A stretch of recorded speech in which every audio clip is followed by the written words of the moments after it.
So, we went over way too early division prediction We did. last week. Way too Right. This is capital W-A-Y. way. Bold, italicized, underlined. Asterisks, the whole shebang. Oh, we're getting screamed at for this. Oh, 100%. Hello, TikTok. You're going to yell. Way too early awards prediction. Oh, yeah. Yeah, we're pissing off some about this one. 100%. And, as the resident Yankee fan, I'm going to get yelled at. It's okay. I don't have a single Yankee on this list. Well, they're not good enough to win awards. Shut your mouth. All right. So we're going to go from lowest to what we really don't care about, reliever of the year, all the way to MVP. We're doing it all. You want to do ALNL back-to-back? Sure. Okay. Reliever of the year, American League. Okay. As long as he doesn't go punching any walls this year and getting a little big angy, Mason Miller. I agree. 100%. It's got to be Mason Miller. Flamethrowing. I don't think there's any other relievers that are really going to compete with his level. I would like to introduce you to one Devin Williams, even though he was doing his best Clay Holmes impression. He was first. He goes, "You replace me with Clay Holmes?" Yeah, I'll blow the bases for you. Let me show you. Yeah. National League. I think the newest pickup for the Los Angeles Dodgers, Tanner Scott, I could see the wins reliever of the year because I think they win 107 games this year. But so Shinbin.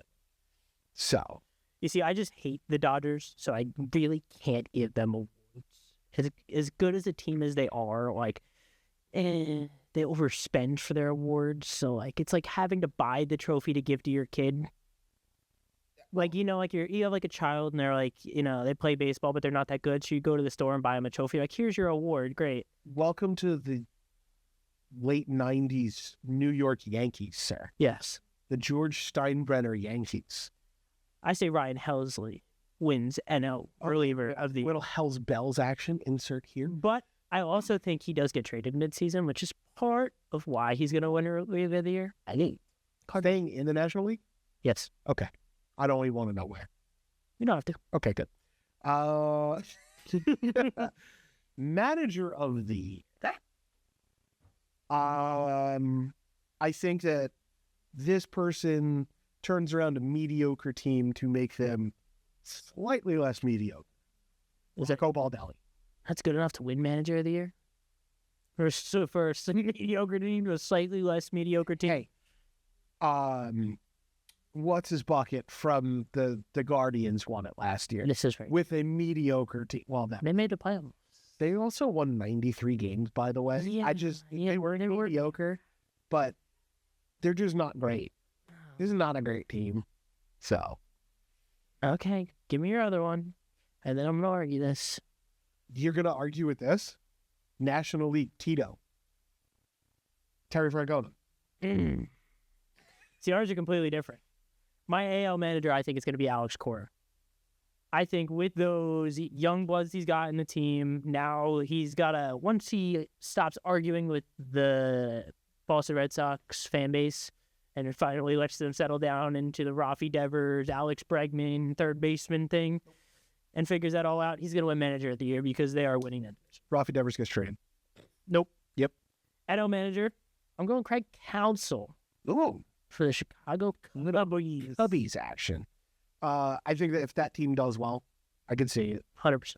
I can see it. But, again, we both have NL Central managers in here. Yeah, I think if either of those teams win the Central, they could both easily win manager of the year. They'll probably either one will win manager of the year. Comeback player of the year. I think there's two choices for this, period, in the American League. Okay. The first one being one Michael Trout. I think that if he can play 40-plus games this year. Who wins it? He wins it because he still mashes. Because he gets traded, as I said. No. I don't agree. Just sprinkle that into existence right quick. I don't agree. Give me another one. You're not going to like this one. Ronald Acuna Jr. Ronald Acuna Jr. You know, I could see it. As we've said on previous episodes. Yeah. If he comes back to his form. If he comes back and plays peak Acuna, easy. Easy. He's the face of that team. He is? Simple as that. But I can very much see it. All right. Mine, we're going to switch it up. Mine are both completely different. I'm surprised we didn't agree on these. AL Comeback Player of the Year, Jacob deGrom. That was number 2. Is he on the other one? There's only 2 choices. If the Rangers do it, they repeat history, and they go right back to the World Series this year, and he stays healthy all season long, especially after the way he pitched yesterday, at time of filming. Stop spoiling that we shoot these all in one shot. Then I think he easily wins Comeback Player of the Year for the American. Could you imagine him in a full playoff series? So, I don't want to see it. Prime deGrom in an ALCS Game 7. Nasty. Now, my NL Comeback Player of the Year. I know you thought you were offending me with Ronald Acuna. However, I also went with the Atlanta Braves, but I chose their other player coming back from injury. In one, Spencer Strider. Oh. No more Max Fried. He is now the ace of that team. I guess behind Chris Sale. I was going to say, I think someone named Chris Sale would like to talk. You know. I think Strider right now at his prime, 100% go head-to-head with Chris Sale. Reigning Cy Young. Winning. Chris Sale, yes. Sticking with the Braves, Spencer Strider, Comeback Player of the Year for the National League. I could see it.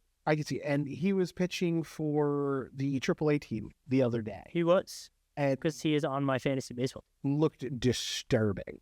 Yeah, he's gonna be a bad man. Like, thick thighs Spencer Strider in those way too tight pants. Like, brothers, he's gonna be gross. He's got to stay healthy and he wins it. Yeah, I agree. Speaking of people that are gross, Rookies of the Year in the American League, we have a couple. One of them, I think, standing above the rest. One, Cam Smith for the Houston Astros. I can't hit with that card in MLB this show. Yeah, well, that's because he was my third baseman. I couldn't do it. You're bad. Did struggle a little bit right off the rip. I think, in my opinion, he got called up too early. I think so too, which leads into my NL one too, because I think that person that I have suffered the same fate last year. Okay. Dylan Cruz. I agree. I think he got called up a little too early and struggled a little bit, but I think he's an insane defender. I think this year for that Nats team is pivotal. He's gross in the field. Because they're building out the future of that team, and I think in 26 and 27, the NL East is going to turn into a 4-team race. It's going to be... If Philly spends the rest of their money wisely. It's going to be a 4-team race come next year. I can see it 100%. It's going to be gross. Yeah. I'm not excited for being in the NL East. I mean, I'm excited. Yeah. It's because it doesn't affect you. Exactly. All right. My Rookies of the Year. Maybe. And I'm still Philly sad. There's a lot. This team made my best a lot so far in the most coming episodes. The Boston Red Sox for AL Rookie of the Year, second baseman, just called up to Major League Baseball, Christian Campbell. That dude mashes. He does. That dude mashes. That first home run he hit, 431 feet. Ooh. That was a kid's second game. Got his first hit game 1, first home run game 2, and already their franchise is talking about doing the Atlanta Braves and locking him up to a long-term deal now because they know what he can do and they see his potential. If it works, They'd rather pay him now, lock him up long term, than have to pay him $700 million in 3 years. I agree. I vehemently agree with that. So he is locking in my AL Rookie of the Year. Now, NL Rookie of the Year. You said Dylan Cruz. I did. I'm going with the pitcher. Oh. For who? The Pittsburgh Pirates. It's not Paul Skeens. He's not his rookie season anymore. That's very clear. This big man goes by the name of Bubba Chandler. Wins the NL Rookie of the Year. Pirates back-to-back years? Back-to-back years. Interesting. I watched him pitch in spring. He is gross. Regularly throwing 102 miles an hour. Ew. And no slider. Just had so much break. It was disgusting. They go back to back. He wins it. I mean, that kind of leads into my next statement, Jeff. Okay. I'm going to start with the NL from this one. Boom. All right. I think I know where you're going. One Cy Young award goes to Paul Skeens this year. I said that previously. You have said it previously. On our Hot Takes episode where the Pirates, I think, make the playoffs this year. You did say this. I think Skeens wins the Cy Young. I think that he's just dealing way too well to not win it. I think if he's in the AL, he wears it hands down. I just think there's so much competition in the NL. See, I think that there's more in the AL because one team, if they make the trades right, have 3 potential Cy Young winners. And unfortunately, that team is the Boston Red Sox. It is. I think former Chicago White Sox pitcher, now starting pitcher, Garrett Crochet, wins the AL Cy Young. Crochet's going to be gross. That dude coming into his, second or third year as a starter now? They're also very far off on contract talks, too, so he's got to use his talent to get a new one. I think he pitches his brains out this season. Yeah. And he's going to get a fat, Max Fried-esque deal. Yeah. It's 8 years, $200-some-odd million. Sheesh, it's going to get more. All right, what do you got? All right, I'll start with the NL just like you did. Okay. You and Paul Skeens. I did. I'm here to tell me I'm biased. Finished top 3 in NL Cy Young voting 3 years in a row. Homer. Zach Wheeler. He's been a top 3 pitcher in Cy Young voting the last 3 years in a row. Homer. You're just jealous he's not on your team. That's actually a fact. Could use an extra starting pitcher right now. He goes back and he wins. He's been on that line every single year and just beat out one. The last 2 or 3 years, he's been a top 5 pitcher in baseball. Yeah, for sure. And I think if Atlanta struggles and Sale and Strider kind of peter out, your only other option, I think, Skeens, maybe Blake Snell, if he could figure it out. I don't think he pitches enough innings. You don't think so? Maybe Yoshi? Little Yamamoto? I don't want to give the Dodgers anything. I don't want to either. I'm so against it. It's definitely not Roki Sasaki. It's definitely not Mr. Crybaby Wow. Yeah. It's no. Just no. So. All right, now I'm moving to my AL Cy Young winner. I'm going to curveball you here. Literally. Hit me. Logan Gilbert. I'm not surprised. Not surprised in the slightest. The ace of that already disgusting Seattle Mariners rotation. Yeah, I mean, the Seattle Mariners, easily, far and away, best starting 5 in baseball. Oh, without. Just miles ahead of everyone. Yeah. So, I agree. There's no argument coming out of it. If it's not Crochet, it's Gilbert. I mean, I guess you could argue Scoopel goes back, but those 3. It's going to be 3. It's going to be those 3. That's it. That's it. Period. End of story. Most valuable player. This is where we piss people off, right? This is where I think we've been very agreeable on YouTube and TikTok all throughout this episode so far. This is where TikTok gets angry. This is where we're going to get another Dinners and Diabetes title. Yeah. American League MVP. Bobby Witt Jr. As a Yankee fan. Yeah. And an Aaron Judge Glazer. Resident Aaron Judge Glazer. I can see it, man. He's going into his fourth season after the season he had yesterday. If he can stay healthy, I could see him winning the MVP. I just think that the writers get tired of Aaron. Okay. Even though he's going to carry the Yankees this year on his back, I think they need a change, and I think that the writers put in Bobby Witt. That's it. I could see it.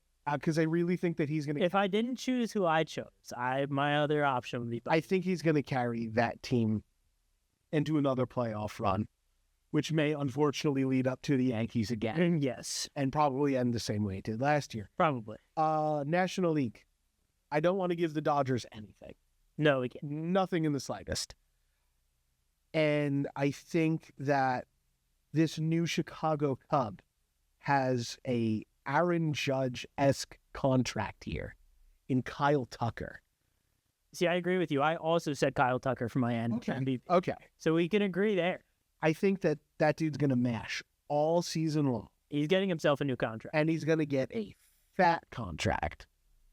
Yep. From who? Who knows? But it's going to happen. For all we know, it's going to be the Toronto Blue Jays or something like that. But saying Phillies losing Schwarber and Castellanos, they could have a replacement. No. There's nothing to it. I don't know. If it's not Shohei Ohtani, it's Kyle Tucker. Yeah. It's literally it. It's those two. That's it. Period. End of story. But I don't think Shohei stays healthy. That's my opinion. That's why I put Kyle Tucker. But I think he's going to stay healthy, but I'm not 100% certain. Yeah. You ready for me to piss off TikTok? I can't wait. This is my favorite part of this show. AL MVP, when he comes back next week, it is one and only Gunnar Henderson. You just set TikTok on fire. Yeah, TikTok's done. Except for the Baltimore Delmarva area. Baltimore Orioles fans absolutely love me right now. The Bay Area in Baltimore. Yeah. You're over with the crowd. You're big time over. You're getting cheers. We're coming back to this end of season, and you're going to tell me about the elite ball knowledge. That it's Gunnar Henderson. I'm going to tell you that you look like an idiot. It's Gunnar Henderson. He is having his full breakout season, carrying that team. At the team of all the young bloods, he is the leader captain of that team, and he wins himself an MVP this season. I just think that there's a singular better player on that Baltimore Orioles team. Adley Rutschman? That is Adley Rutschman, yeah. Nah, Gunnar Henderson. Nah, we'll see. See? We'll see. We're gonna lock this in? We're locking it in. Lock it in. Good luck. Good luck. That's everything we've got as far as way too early predictions for the awards this year. Yeah, I know you guys are all going to complain and tell us we have absolutely no idea what we're talking about. So right down there is where you do it. And on TikTok, same spot. Let me know. We also had a costume change. I just wanted to introduce something that we're going to do. Hat of the week. Hat of the week we're doing now? We're going to do Hat of the Week. Okay. Little Richmond Flying Squirrels action. Shout out Richmond. Shout out Richmond. You're going to take the hat off. Show it a little closer. No. I'll put a zoom in. It's a little luchador. A little luchador squirrel. It's fantastic. It's fantastic. Just wait till next week. I got a real good one. I'm waiting for it. Wait, might not be next week. I think I'm going to wait till the fun episode to introduce that one. All right. All right. Well, I'll wrap it up. Fantastic. See you guys next week.